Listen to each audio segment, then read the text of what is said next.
Avez-vous déjà pensé qu'un sandwich au saumon pouvait rassasier plus de 10 personnes? Non? Moi, je connais une histoire dans laquelle le sandwich au saumon d'un petit garçon a pu rassasier plus de 10 000 hommes, femmes et enfants. Et je vous propose de l'écouter, la lire avec moi, tout en notant ce qui vous surprend, des petits détails intéressants. Et cette histoire est racontée dans la Bible, dans le livre de Jean, chapitre 6. Jean 6, chapitre versets 1 à 15. Après cela, Jésus s'en alla de l'autre côté du lac de Galilée, appelé aussi lac de Tibériade. Un grand nombre de personnes le suivaient, parce que les gens voyaient les signes extraordinaires qu'il accomplissait pour les malades. Jésus gravit la montagne et s'assila avec ses disciples. La Pâque, la fête des Juifs, était proche. Quand Jésus leva les yeux et vit qu'une foule nombreuse venait à lui, il interrogea Philippe. « Où pourrions-nous acheter du pain pour donner à manger à toutes ces personnes ?» Il disait cela pour mettre Philippe à l'épreuve, car il savait déjà ce qu'il allait faire. Philippe lui répondit, « Même avec 200 pièces d'argent, nous n'aurions pas de quoi acheter assez de pain pour que chacun d'eux en reçoive un petit morceau. » Un autre de ses disciples, André, le frère de Simon-Pierre, lui dit, « Il y a ici un jeune garçon qui a 5 pains d'orge et 2 poissons. Mais qu'est-ce que cela pour un si grand nombre de personnes ?» Jésus demanda alors que tout le monde s'installe. Il y avait beaucoup d'herbes à cet endroit et les gens s'installèrent donc. Il y avait environ 5000 hommes. Jésus prit les pains et après avoir remercié Dieu, il les distribua à ceux qui étaient là. Il leur donna de même du poisson autant qu'ils en voulaient. Quand ils eurent tous mangé à leur faim, Jésus dit à ses disciples, « Ramassez les morceaux qui restent afin que rien ne soit perdu. » Ils les ramassèrent et remplirent 12 corbeilles avec les morceaux qui restaient, des 5 pains d'orge que ces personnes avaient mangés. Les gens, voyant le signe que Jésus avait accompli, dirent « C'est vraiment le prophète qui devait venir dans le monde. » Jésus savait qu'ils allaient venir l'enlever de force pour le faire roi. Il se retira donc de nouveau sur la montagne, tout seul. Quel miracle impressionnant, vous ne trouvez pas ? 5 pains d'orge et 2 poissons deviennent un repas pour 10 000 personnes. Et ils sont nourris à satiété. Ils n'ont plus faim, ils sont après un repas de Noël, voilà, pareil. Et ce miracle a marqué les 4 évangélistes de manière très forte parce que c'est le seul miracle qui est rapporté par Matthieu, Marc, Luc, Jean dans tout le Nouveau Testament. Mais le récit de Jean comporte plusieurs petits détails et particularités vraiment intéressantes. Et donc, moi, j'ai retenu celle-ci. Je ne sais pas lesquelles vous avez vues, mais un détail intéressant, c'est que la Pâque est proche. Ensuite, il y a beaucoup d'herbes. Pourquoi Jean nous dit qu'il y a beaucoup d'herbes ? Parce que c'est vraiment intéressant. Et Jésus demande à ses disciples de nourrir la foule, alors que dans les autres évangiles, c'est les disciples qui viennent à Jésus et lui disent « il est tard, tu devrais renvoyer tout le monde parce que, ils vont mourir de faim. » Mais Jésus demande à Philippe, en plus, de manière particulière, où est-ce qu'on pourrait acheter tant de nourriture. Et le détail le plus intéressant, à mon goût, c'est que le sandwich au saumon d'un petit gars qu'il a donné généreusement, a nourri 10 000 personnes. La commande de Jésus. Alors, précédemment, les disciples rentrent de mission Et ils racontent à Jésus tout ce qu'ils ont vécu. Et puis Jésus, du coup, écoute et les emmène dans un lieu isolé pour qu'ils se reposent un peu. Sauf que des personnes les voient et poursuivent Jésus.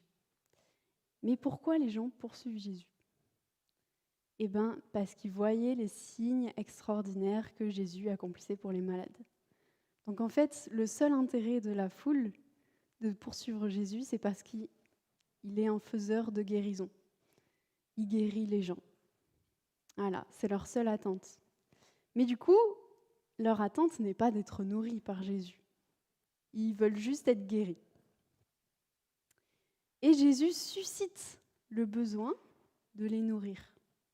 C'est intéressant. Jésus suscite le besoin de nourrir la foule et responsabilise ses disciples pour le faire. Il demande à Philippe où est-ce qu'on pourrait acheter des pains pour cette foule. Mais pourquoi Philippe ? J'ai un peu cherché, mais on a trop peu d'informations sur sa personnalité pour en déduire quoi que ce soit. Quoi qu'il en soit, Jésus est le meilleur pédagogue qui soit. On est d'accord. Donc s'il demande à Philippe, c'était pour une raison particulière, pour l'enseigner lui, personnellement. Jésus teste son disciple pour voir quel sera son raisonnement, en tout cas. Jésus attend de Philippe qu'il soit en phase avec lui, qu'il ait la même pensée que lui, la même stratégie. Jésus attend de ses disciples que nous ayons la même pensée, la même stratégie que lui, que nous soyons en phase avec lui. Mais voilà, ni Philippe, ni André, ni même les autres ne pensent comme Jésus. Même si les disciples suivent Jésus depuis déjà 2 ans, H24, ils ne sont pas en phase avec lui. Pourquoi ils ne sont pas en phase avec Jésus ? Parce que leur réponse, elle ne convient pas bien à Jésus. Leur réponse, elle est purement humaine. On n'a pas la monnaie, Seigneur. Et ce n'est même pas un manque de générosité de leur part. Philippe voudrait être généreux, mais 200 pièces d'argent, c'est énorme. Une pièce d'argent, ça équivaut à une journée de travail. Donc 200 pièces d'argent, 200 journées de travail. Donc ils n'ont pas la monnaie. Et ce, pour donner seulement un petit morceau de pain à chaque personne. Donc, pas pour être rassasié.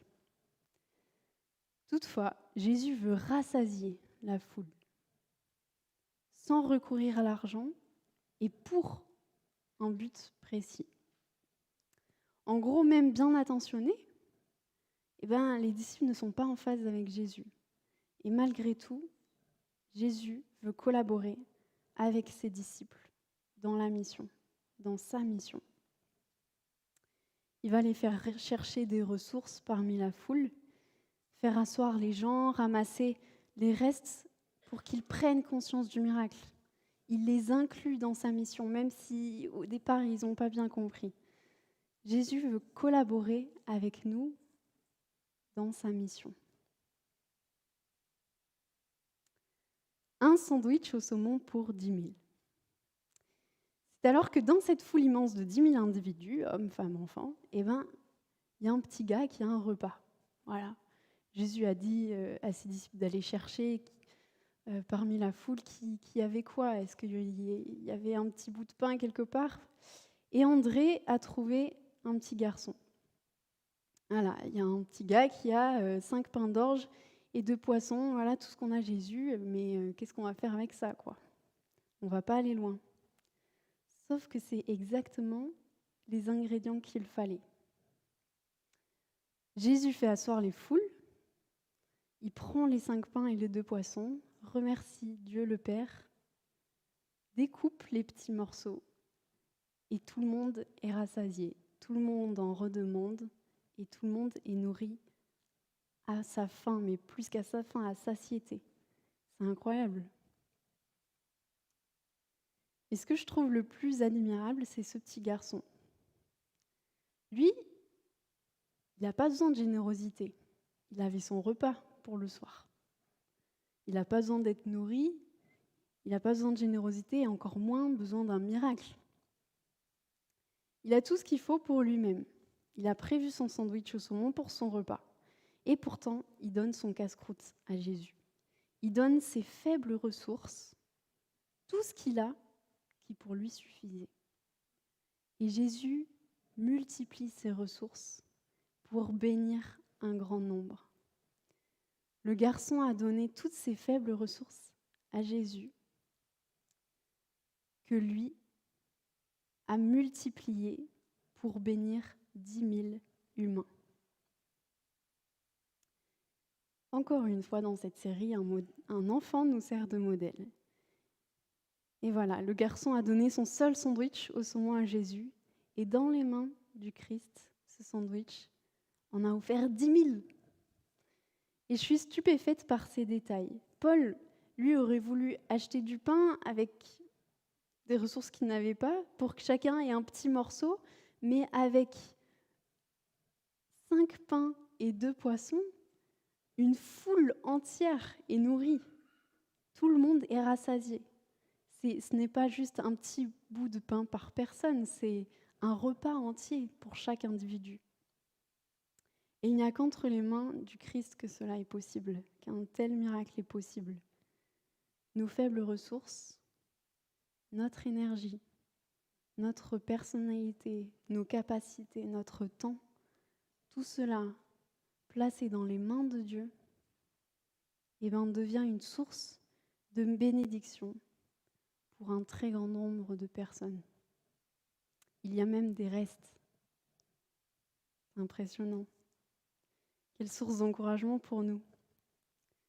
Lorsque nous sommes fatigués de servir Dieu dans l'église, au travail, à la maison, nos faibles ressources, continuons à les placer dans les mains de Dieu pour qu'il les multiplie et fasse du bien à un grand nombre de personnes.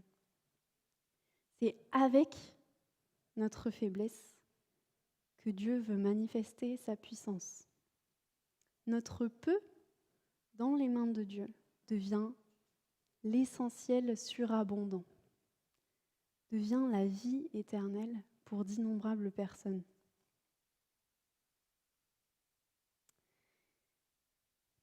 Et voilà, selon vous, quelle est la signification encore plus profonde de ce miracle ? Est-ce que Jésus voulait être simplement généreux, enseigner la générosité ? Ouais, ce serait trop peu peut-être ? Ben oui, il veut enseigner la générosité, mais pas n'importe laquelle. Il veut enseigner la générosité divine. Et qu'est-ce que cette scène nous évoque et nous permet de comprendre ?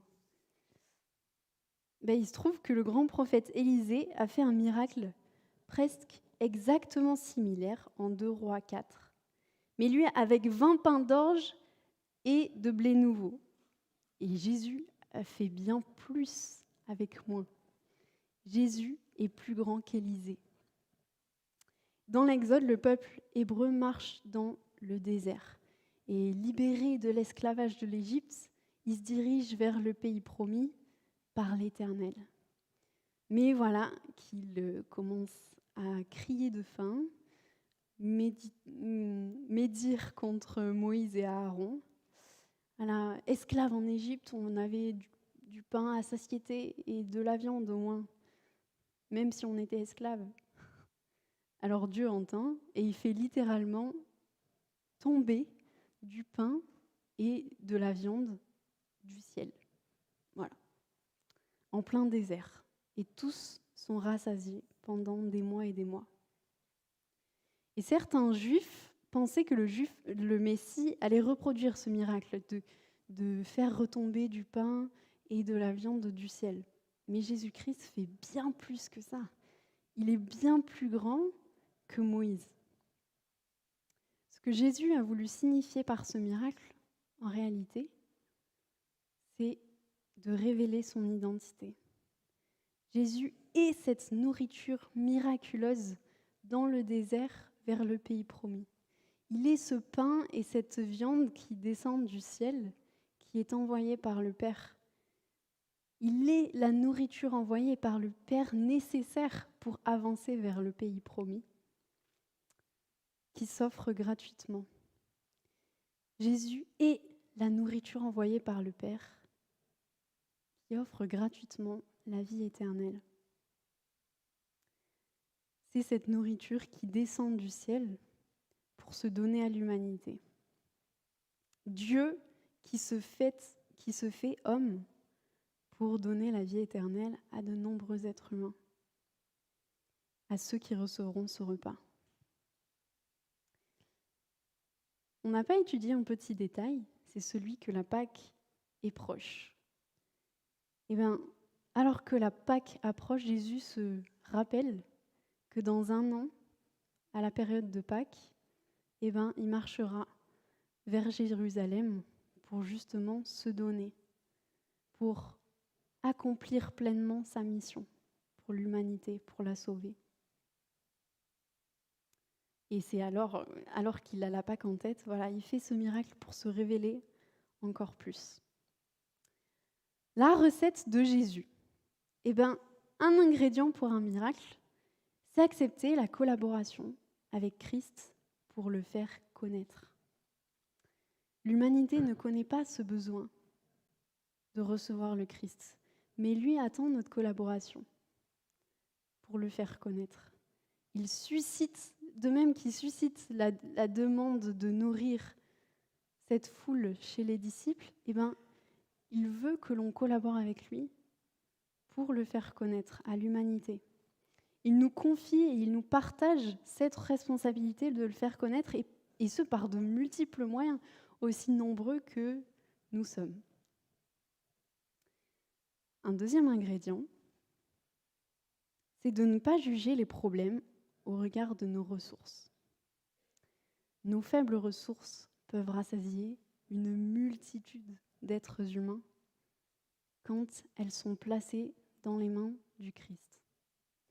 Notre sandwich au saumon dans les mains de Dieu peut nourrir 10 000 personnes. Nos petites capacités, plus ou moins importantes, nos dons, peuvent amener de nombreuses personnes à rencontrer Jésus-Christ, à cheminer vers lui, indirectement ou directement. Et Dieu n'attend pas que l'on engrange des connaissances, du savoir-faire, beaucoup de compétences, un confort financier pour donner, mais il attend notre peu pour faire très très grand dans la vie des autres. Dernière étape, déguster, savourer.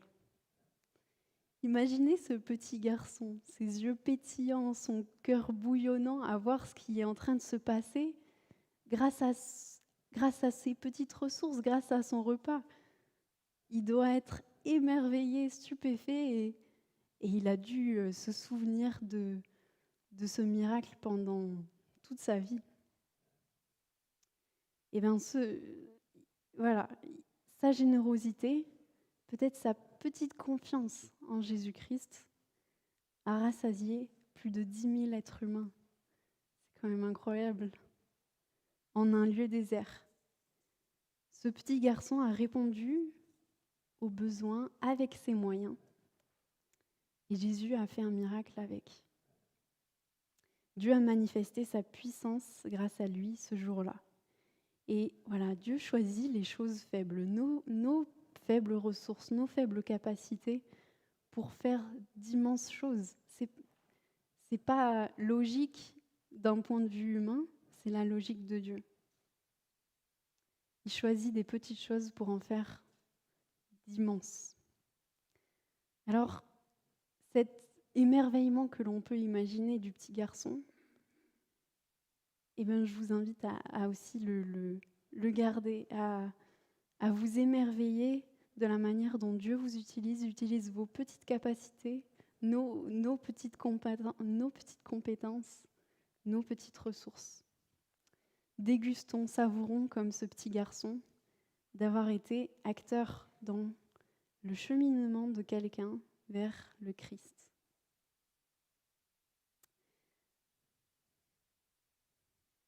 J'aimais bien cette petite tête heureuse de petit garçon. Jésus-Christ nous invite à collaborer avec lui en lui remettant nos faibles ressources, et cela pour le faire connaître.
À travers un repas, Jésus a symbolisé son identité pour nous. Il est